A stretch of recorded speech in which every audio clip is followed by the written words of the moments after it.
السلام عليكم ورحمة الله وبركاته. معلي وناكس walaalahayga waa idin salaamay salaan kadib waa jawaabihii aad naga sugayseen ee tartankii shalayta aan qabanay labadii hablood ee ku tartamayay maanta ayaa waxaan rabaa inaan soo dhajiyo natiijada insha Allah ilbalaw waxa la yiri laba dibadda isirtiso mid uun baaraayo marka labada gabar way dadaaleen balse hal gabar ayaa soo baxday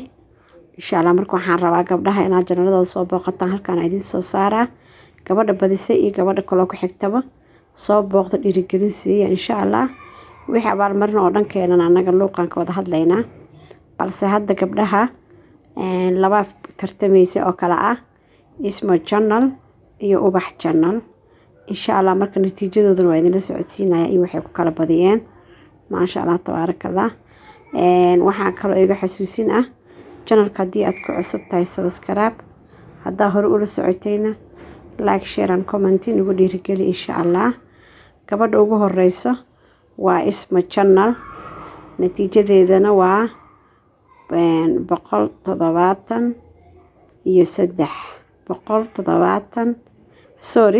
173 I mean 157 ayay ku badisay ismo channel 157 ayay ku badisay ilmaha hadalku ma jiro usaabiya ismo soona booqda channelkeeda sheekooyin raashin qisooyin story wax kasta ayaad kala kulmaysan insha Allah ku dhiirigeliya gabdhaha walaalihiin ah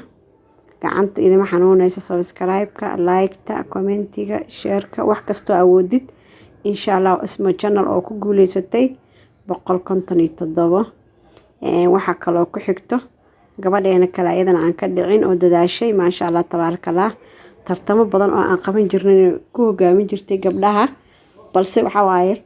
every day is not Friday for you so lama dhihin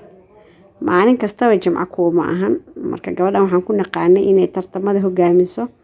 oo ay badiso laakiin maanta isma ayaa ka badisay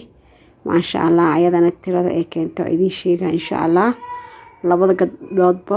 janaaladkooda midda koowaad waa aragteen tan kalena waa idin soo dhigayaa taga janaaladooda soo booqda subscribe-ta ku caawiya